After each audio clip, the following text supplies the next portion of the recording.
everybody. Welcome to Game Night Live, week one of the high school football season in the books. And Jeremiah, oh, what a way to kick things off last night at Alta. I'm still tired from watching it. We knew Lehigh and Alta would put up a lot of points. Lehigh's Cameron Cooper and Alta's Will Dana are two of the best quarterbacks in Utah. Cam, an Elite 11 quarterback, one of the best in the country. But nothing prepared us for the shootout we witnessed on Friday night.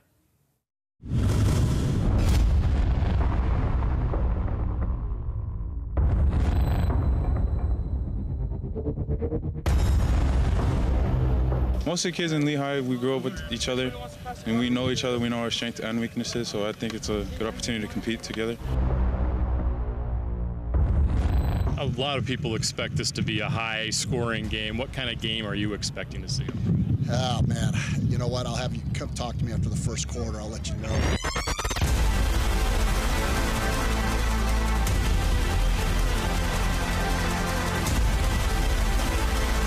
Obviously going to be a shootout, just whatever defense shows up, I guess, so it's going to be a fun game. I know it's going to be a tough game.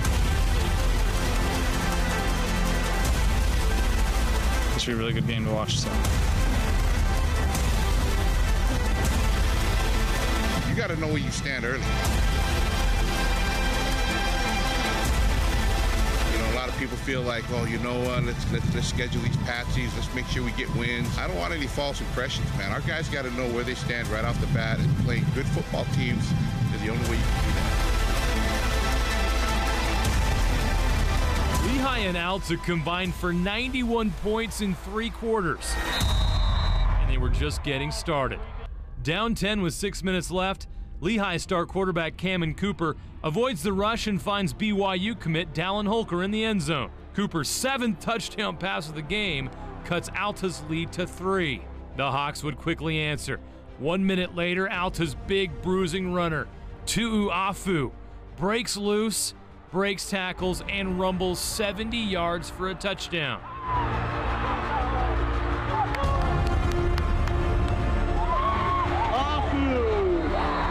Lehigh was in trouble, down 10 with 2:45 left. 4th and 9, and Cooper shows why he's an Elite 11 quarterback. Threading the needle to Cade Moore, a 27-yard touchdown gave the Pioneers hope. Lehigh was down just 3, 59-56. They would get the ball back, but had the ball at their own 38-yard line with 16 seconds left. Head coach Ed Larson dug deep in his playbook and came up with this gem. Cooper connected with Moore, who pitched it back to Holker. Shades of Boise State in the 2007 Fiesta Bowl, and it worked. A 50-yard gain that set up this, a 28-yard field goal attempt by Wyatt Mosher to send the game to overtime. More drama for Lehigh, facing a 4th down on their first overtime possession. Instead of kicking a field goal, they go for it on 4th down. The gamble pays off. Cooper to Holker for the touchdown. The pressure is now on Alta, and they respond. Another strong run by Afu sets up Brian Ingstrom's 5th touchdown of the game. In the second overtime, a big defensive play was the difference in the game. Dallin Holker takes down Will Dana for the sack. The Hawks missed the field goal attempt, so Lehigh needs just 1 score to win. Cameron Cooper had 599 yards passing and a state record 10 touchdown passes. Number 10 is the game winner to Dallin Holker. Lehigh survives against Alta 72-66, and Holker survived the dog pile to tell the tale. I couldn't breathe under there. I couldn't breathe under there more in the game. I was just tired under there than I was in the game. I mean, I couldn't even describe. I was sprinting to the end zone, jumping on Dallin. I mean, everyone was doing their job. We could just, I literally can't even talk. It was so cool. But we just gotta make a play, like, please, like, I don't want this game going another overtime, so let's just score right here, please. I expected the high scoring part of it. I mean, you credit their kids and our kids. I mean, this is high school football. I mean, if anybody saw this, they got to sit there and say, we got to come watch this stuff. This is amazing. You can't put any label on it other than come see for yourself what the state of Utah has to offer. All right, what are they going to do for an encore next week? Wait, how about the playoffs? Let's see it in the playoffs. Yeah, absolutely. Hey, every week we'll broadcast our Game Night Live Game of the Week. This year you can watch it on our KSL TV app. We got things rolling last night with Lone Peak at Harriman. No longer region rivals, but still major rivals. Scott Mitchell and Jason Buck in the booth with me for the call on our KSL TV app. Welcome to Harriman High School.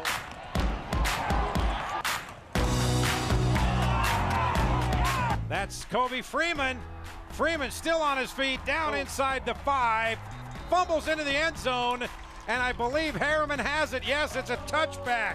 They pull the screen. What a great call for a blitz. Great call by Harriman, still on his feet. That's Lakahea. It's a foot race to the end zone. Touchdown, Harriman, 80 yards. Wow, that woke up everybody. Caught, touchdown, Lone Peak, 43 yards. Caden Clemens from Brock Jones. We have come to the end of the first half, and it is Lone Peak 7, Harriman 6. First and 10, Harriman. Darger tripped up behind the line of scrimmage, and then Darger breaks through. Tavish Darver's gonna have a touchdown, 54 yards. And just like that, Harriman regains the lead. Jones has it. Got a man, touchdown, Lone Peak, 9 yards. Brock Jones to Kobe Freeman, back and forth we go. Lone Peak regains the lead. With that, the Lone Peak Knights 26, Harriman Mustangs 13. Hey, 1 for 1, your first head coaching gig, and it's a win. I should stop. 100%. Oh, it's huge, especially first game of the season. I mean, as kicks off the season, I mean, that's a tough team. Oh, we've did a lot of work this week, and it all paid off. Our coaches had a great scheme for us to play with. Well, of course, joining me every week on our broadcast on the KSL TV app, Scott Mitchell, former Ute and NFL quarterback, and Jason Buck, former Cougar lineman, Outland Trophy winner, and NFL defensive lineman, and Super Bowl champ. We got it. Got to get it in for him. NFL Europe champ. Yeah, and another Super Bowl. Let's see, you have a ring, don't you? Yeah. Yeah, there's your Super Bowl ring, huh? I've seen enough. Where's yours, Scott? I've seen enough of the ring. My ring's in the car, all right? I have rings, all right? All right, let's talk about this game. First half, defensive struggle. We all expected that with Harriman and Lone Peak. But then in the second half, one guy really stepped up. Yeah, Brock Jones just really got comfortable in the pocket. They did a great job of mixing up the run and the pass. Freeman was great running the ball, but he made some big-time throws. I mean, they were right on the money in tight coverage, and they were accurate, and the receivers could catch the ball and get yards after the catch. But on point for Brock Jones. Now, Jason, let's look at the defense, and we expected a defensive struggle, and it was. But Lone Peak, you know, they did something. They dared Harriman to throw, and they couldn't. You know, Lone Peak had 2 lockdown corners. They said, you know, your receivers got to beat us. Our DBs are better. Our corners are better than your receivers. And they put 9 guys in the box. I mean, they just loaded up the box with a safety about 7 play. And they didn't. And Harriman didn't have an answer for Andrew Osler, who had number 23. I mean, he was just coming unblocked all night long and tackling him in the backfield. And next week it's Springville at Spanish Fork. You can watch that game on our KSL TV app. So, guys, first game in the books. It was a lot of fun to be with you. Let's do it again next week, shall we? Enjoyed every minute of it. Oh, and by the way, you can listen to you guys on the Rivals podcast, right? That's correct. You go to iTunes or Google Play or on the 103.5 Arrow app, and you'll find us. In fact, you know, we should have you on as a guest. You probably should. You going to let the quarterback get the last word? No. Okay, thank you. Good night. That was good. Springville at Spanish Fork next week. That's going to be a good rivalry game there to broadcast on our KSL TV app. It took last-minute touchdown for Salem Hills to beat Ben Lomond last night. Considering everything they were playing for, there's really not a chance they were going to lose the season opener at home. No way. That win was for Doug Julian, who died in the Uinta Mountains while on a scout trip recently. Britney Copeland shows us how the team and his family are using football as a way to heal. This is Skyhawk Legacy Landing. It's where players and cheerleaders are recognized for their service in the community, for excelling on the football field, and their academics. Doug Julian is a senior, and he's being recognized for that, but he will not be able to see this banner. That's because he tragically passed away 2 weeks ago. May we honor our beloved Doug with a moment of silence in his behalf. Thank you. An emotional start to the season for Doug's parents. They were recognized at midfield and given some special gifts. This is his helmet. I turned it in, and the coach took it around, had the team sign it, and gave it back to me. So this will be treasured. The first play in the first game without Doug, Salem Hills intentionally took a delay of game. For your information, that was for Doug. His number 71 was everywhere. Those gestures go a long way in helping the Julian family cope with their loss. Good to know that people care about you, and it's good to find out, you know, some of the stuff my son was doing that I had no idea. He was doing good, and I didn't know, and I'm proud of him for that. He was just friend to the friendless. He would always find the one that needed it and just be their friend. He'd always find ways to uplift them, and it's not always, you know, his way was different than most. You know, he'd come up to some kid that was obviously smaller than him, because almost everybody was, and he'd grab his arm, you know, his biceps, and say, "Dude, you're looking large today." Being at the game was hard for Doug and Tracy. It's been tough for the Skyhawks too. From the moment they found out their friend passed away on August 5th, there was no other place to go but to each other. But the first thing you think of is these boys and how they're handling it. And so that's why it was important for us to get together here at the school hours later, and just to kind of get everyone together and mourn together. Scoring touchdowns. This is where things feel normal. It's also where the team has become closer after dedicating the entire season in Doug's honor. But we're definitely going to play for him now. You know, I wouldn't be surprised if I felt him on my shoulder yelling at me to go harder and go harder. If we don't want to do something, we just put it in the back of mind and do it for Doug. It's like we have hashtags, so it's hashtag do it for Doug. Like conditioning, if someone doesn't want to finish a run, whatever, do it for Doug. Football is family, and family is football. It meant so much to Doug that the Julians donated part of the money from his savings account to the team. For SportsBeat, I'm Britney Copeland. Now, wow, that was really, yeah, really amazing. What a night at Salem Hills, and a nice thing that the football team's come together, not just honoring him for the season, but what they've done since his passing, coming together. And, you know, it takes a lot to heal. You know, you're expecting your buddy to be with you. Yeah, that's a good thing, and the community really supporting. You can feel for that family. And that's what part of a team is like. Those guys, there's something special about that. You see the bond even when you go through hard times, and they're there for you no matter what happens. Very nice, very nice moment in a tough situation last night for Salem Hills, and Ben Lohman to go along with it. Yes. All right, let's get back to some Friday night highlights. How about Mountain Crest and Highland? They have a long history. The latest chapter, another thriller, a yearly event. Rams up 21-14. Mustangs get their chance with a minute left. Brady Hall, the touchdown, and the Mustangs are going to show their moxie and go for two. Run up the middle? No way. A little trickeration. The double reverse throw. It's a 2-point conversion. Mountain Crest has a 22-21 lead. Highland would turn the ball over with time running out on their final possession, and Mountain Crest goes on the road and stuns the Rams. Dude, we've been working the entire preseason to get turnovers. We got our turnover belt right here. Coaches brings it to me. We made this. This is what we've been working for so hard. So hard. All we went through last year was for that. Turnovers. We kept putting it on the ground. We couldn't pick them up. Finally got one. It was in the most clutch time. It was amazing. Where can I get a turnover belt? I want one of those. Because of last year, they had to play in 5A with only 40 players. Wow. Dixie making a trip from St. George, taking on Springville. Flyers control the football. Jacob Barbin to Nate Mahe, 30-yard touchdown. Dixie up 7 late. Here comes Springville, though, late in the fourth. Sean Erickson, 26 yards. Red Devils, after that touchdown, they just got to kick the extra point. We're tied up. But they missed the extra point, and Dixie survives, 35-34. Tough way to go out. Another one that came down to the final minute. Viewmont trailed 14-10 with 4 seconds left. They need a touchdown, and they get it. Davis Weir to Tyson Handley.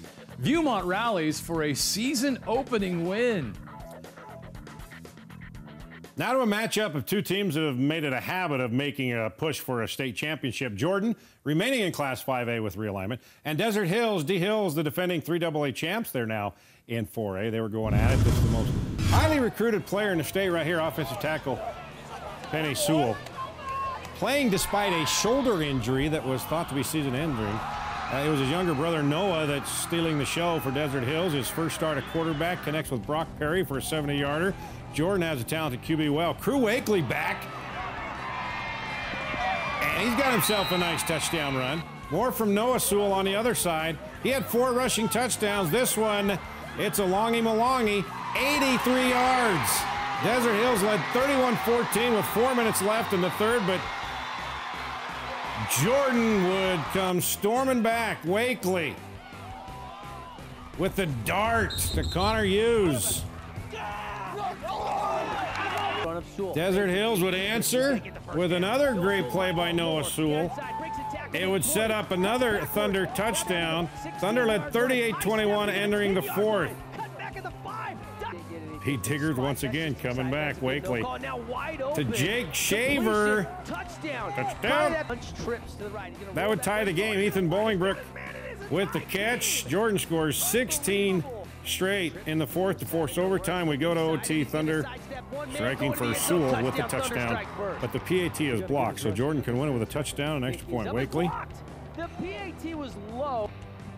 Wakely gonna throw. Looks going to like Bolingbrook again. Little wheel route coverage is there. And that's a touchdown. All right, now it's up to the kicker. By Emily Blumel. Emily got it, and that's the game winner. Jordan steals the win in OT, 45-44. Bingham has a big matchup next week with East, but first off, they had to take care of the Orem Tigers, and the Tigers showing some grit. Puka Nakua, the younger brother of the Nakuas. He's got a touchdown. It's tied at 7. Orem hanging with the Miners. Well, it didn't last long. Braden Whistler breaks free from his chains and runs for the end zone. Bingham rolls by double digits, 41-14. Well, it seems like every year we have a new school to talk about. This year it's Green Canyon in North Logan, taking a lot of kids from Skyview. And the Wolves, the Green Canyon Wolves, taking on Pineview. First home game for Green Canyon. First touchdown, Joe Digert to Chad Jorgensen. Green Canyon, first ever TD, but Pineview would crash the Wolves party after that. John Perry with the strip and going back for the touchdown. And Jacob Mapungi had a big game on the ground. Leaping over defenders, and there he goes. No leaping needed here. That's a 40-yard touchdown. Panthers ruined the Green Canyon opener, 69-21. All right, Syracuse visiting Roy. Syracuse offense found its groove after the half. Tucker Bartles. He's going to set him up for the score on the first drive of the third. It's 21-10. Now to the fourth quarter. Titans' Ty Metcalf finds Ty Burke for a 16-yard touchdown. And the Cuse only down by 4 now, 21-17. But on the kickoff, Roy needs a spark badly, and they get it from Kyrese Rowan. He's going to deliver again. And the kicker there, a little overmatched. Here he comes, a 98-yard return. That's the ball game. Roy looking good and gets the big win. 1A Layton Christian facing 2A North Summit. North Summit keeping the Eagles out of the end zone early. Quinn Chappell with the pick at the 5. Next time Layton Christian has the ball, they got another pick. Quade Richens giving North Summit great field position, but they could not convert, so the Eagles will make them pay. Jace Holt up top, Malcolm Smaldum. How about that catch? And Layton Christian, kind of a stunner. 14-0 over North Summit. I think that was the catch of the week. That was pretty impressive. Well, after winning back-to-back 4A state titles, the East Leopards are challenging themselves by moving up to the new 6A and playing a national schedule. They open the season on the road at Timpview, which is always a tough place to play. Leopards have a national ranking, and this guy on defense, Jalen Vickers, he's got a pick 6 in the first quarter. He was just getting started. He doesn't just play on defense, he's also going on offense. And Ben Ford goes long for Vickers. He hauls it in. It's 14-0 East. Let's go to the second half. The Leopards start pouring it on Timpview. Ford to Charlie Vincent. A 59-yard touchdown. East sure wasn't looking forward to Bingham. They handled the T-Birds with ease. The defense outscored Timpview with 2 pick 6s, 42-10 the blowout. Next up, the Bingham Miners. You don't have much time to prep for another big team. Yeah. It'll be good. I used to go to Bingham last year, so it'll be good to play against my old team, and I think it'll be a good game. Does it change the atmosphere a little bit because maybe you're friends with some of them, but you also want to go out and beat them? Just a little bit. I have no friends on the field, so it's just a little bit. I like that. Shorter Canyon thinking, hey, this might be the big year for them. They got the quarterback who can do it, Zach Wilson. 21-yard touchdown. It's 14-3 at the half. Now 21-3 Chargers. Pleasant Grove starting to come back. Jake Jensen to Dane Christiansen. Cuts the lead to 21-10 in the fourth. That comeback, though, was short-lived. Corner Canyon defense. Brad Finlay. 54-yard pick six in the Chargers. Corner Canyon get the win 31-10.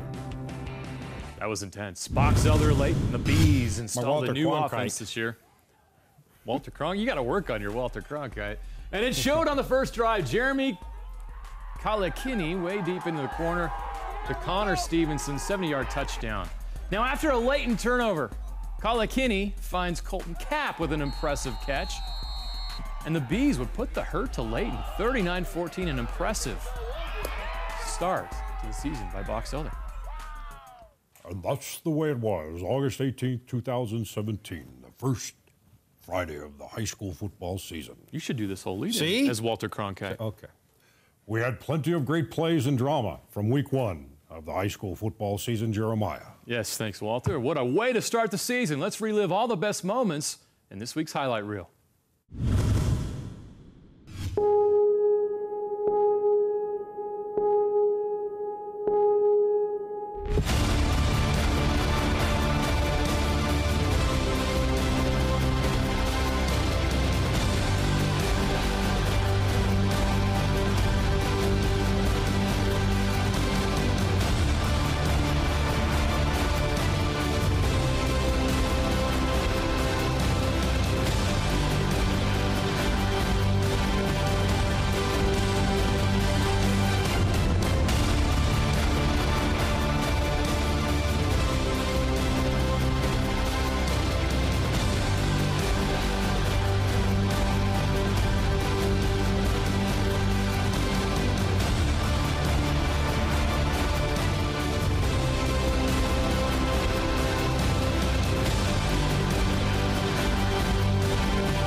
This won't be working for us.